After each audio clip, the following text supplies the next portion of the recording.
Much of the following information is provided to me by someone affiliated with the Citizens for Responsible Care and Research, a human rights organization. Looking at the Wikipedia page on EDTA. EDTA is a compound. It's an amino acid analog, or a synthetic amino acid type structure that's involved in a lot of different industries. This chemical is involved in detergents and photography. It's involved with food preservative. It will help prevent a catalytic oxidation by certain metals. It will help solubilize iron, so you can improve the iron concentration. So iron, an iron fortified food stuff.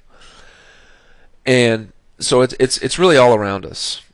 But there is a certain segment of the medical population, alternative medicine, that is using it in what is termed misbranded. By the government's terming this misbranded ways. And this is a document dating back 1976. This one right here is 1977. And these are government officials who are admonishing practicers of chelation. This is, again, almost 30 years ago.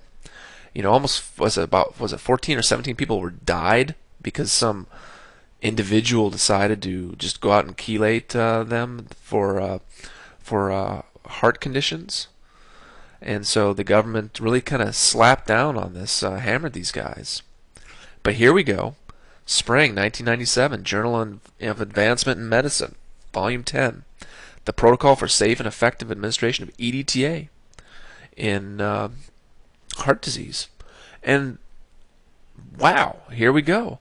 In the 1970s documents where the government was body slamming certain individuals. One was named Dr. Gordon from Sacramento, California. Here we have this guy. The author here thanks the American Association of Medical Preventics, AAMS, through the pen of Gary Gordon.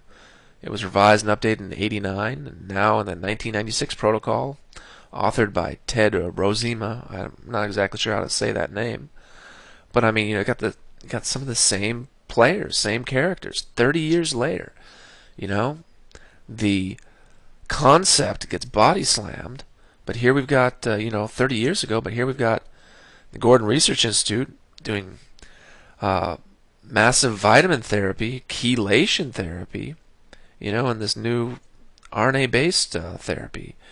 It's is this because people have forgotten about the body slamming so long ago?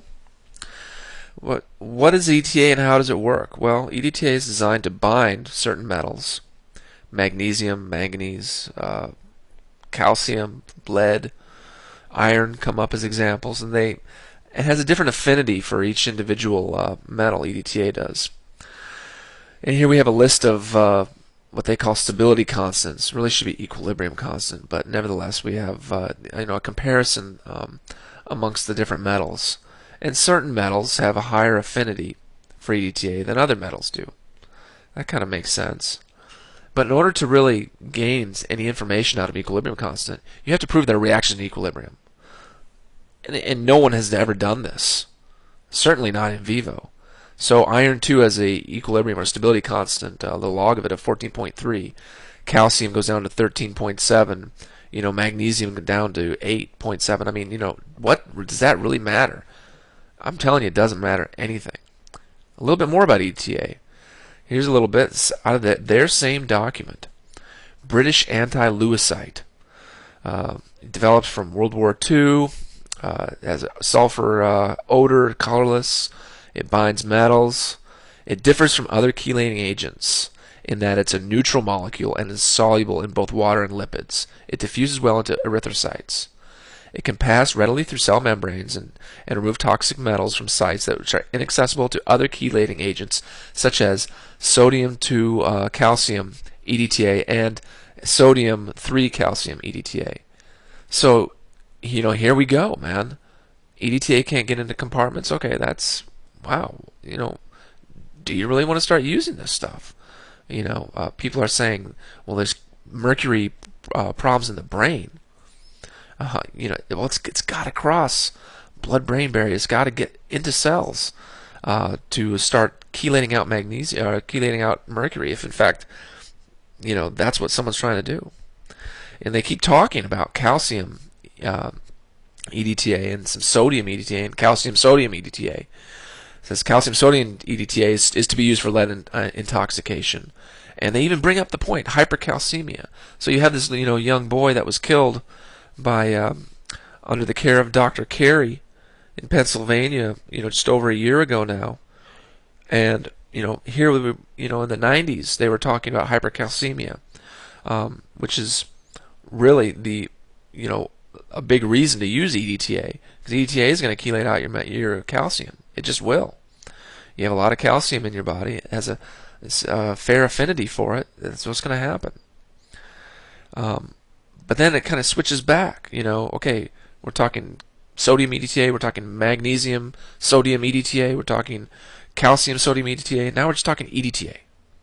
Just EDTA. So EDTA is kind of used as lab slang, if you will. It's sloppy, and certainly it shouldn't be used in some protocol. Here we go, EDTA. They're not specifying what type, but hey, it should be delivered at 16.6 milligrams per minute. And oh yeah, by the way, let's add a little bit of magnesium to the mixture in the form of magnesium sulfate, 20% magnesium chloride solution.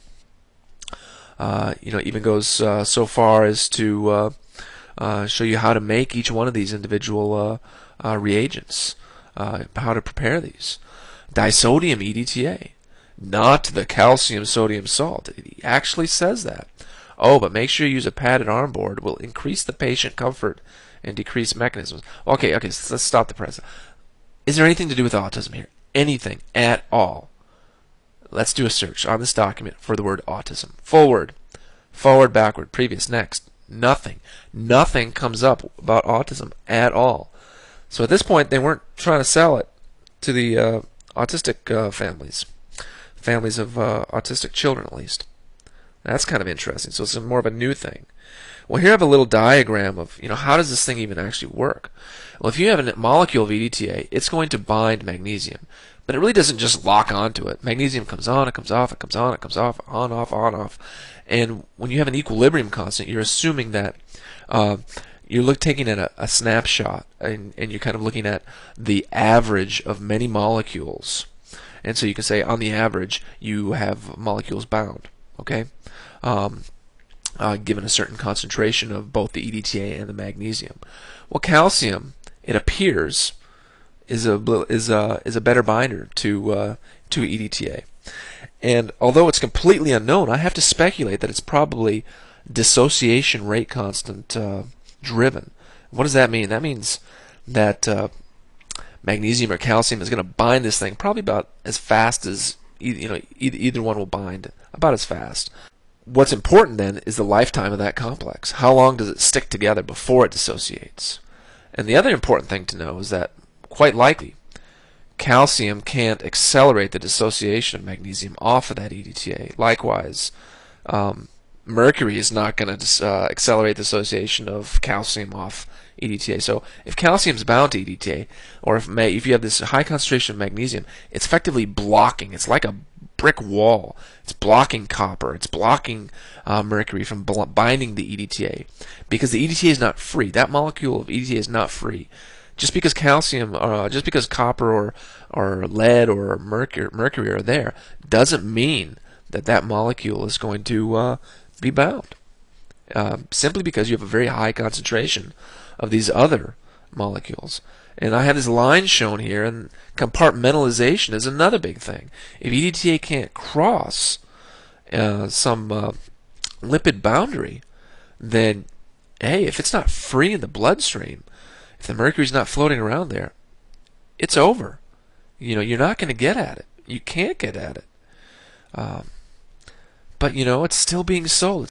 After that young boy died, there's this frantic email. Go to Autism Diva's website. She has a sweet thing showing how this guy was freaking out. He said, "Oh, you got to use calcium EDTA." So 30 years after the first FDA slapdown of it, chelation's still going on, baby.